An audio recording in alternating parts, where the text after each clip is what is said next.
Hello everyone, today I'm going to solve two different problems, and the focus of these two problems are going to be on domain of a function, and we have extracted these two problems from University of California Berkeley Math 1A exam, and the second one is going to be from Math 41 of Stanford University. Let's look at the first one. The problem is asking us to find the domain of this function f of x equals to ln of x plus square root of 1 minus x squared. So for this problem, we basically have two subcomponents, as you can see in here, ln of x, and the other one is going to be square root of 1 minus x squared. So I'm going to write 1 in here and 2. And let's look at the first subcomponent that we have in here. We have ln of x, and we know that ln of x is defined whenever x is a positive value. Otherwise, this is not a defined function. Therefore, the domain of this subcomponent basically is x bigger than 0. So this is going to be ln of x is defined when x is positive.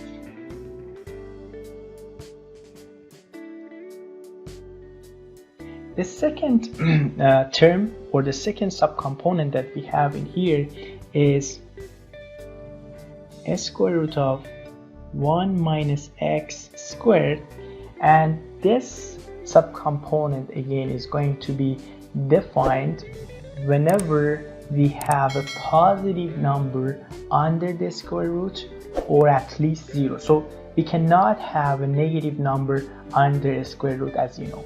Therefore, we can say 1 minus x squared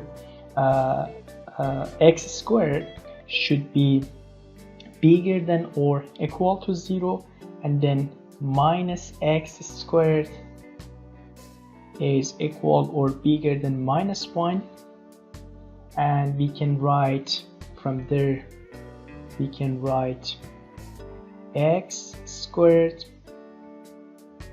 equal or less than 1, which results in x between 1 and minus 1. So whatever we plug in from this range, from minus 1 to 1, inside this function, it will result in a positive value under the square root. Otherwise, this is going to be a negative number, which means that it cannot be the domain of this subcomponent. Now we have the domain of these two subcomponents of the function. We can combine these two to see what is the domain of this function. So the last step, we have to look at the domain of these two subcomponents, which is basically 0 to infinity, and the other one is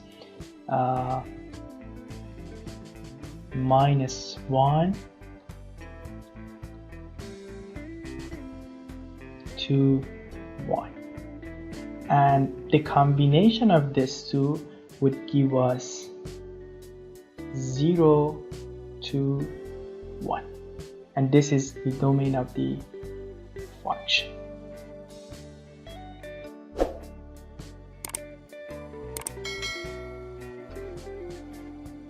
Domain of function. Let's look at the very last problem, or the second problem that we have for today. We have f of x equals to 8 over 3 plus e to the power of x, and we want to find the domain of f. This example is coming from Math 41 of Stanford University. So in order to find the domain of this function, again we have the same procedure. We have to see for which x basically this function is defined, and from there we can find the domain of this function. So we have f of x equals to 8 over 3 plus e to the power of x, And if we look at the denominator of this function, what we can say is this denominator is going to be always a positive number, because 3 plus e to the power of x is always a positive number, because this value in here cannot be a negative number. Therefore, this is always basically bigger than 0. And the other thing that we have in here is 8 over a number which is always bigger than 0 is always basically a defined number, and we cannot have, for example, 3 e to the power of x equal to 0. So this is impossible. And from this we can say the domain of this function is minus infinity or negative infinity to positive infinity. Thank you very much for watching this video. Please subscribe our channel.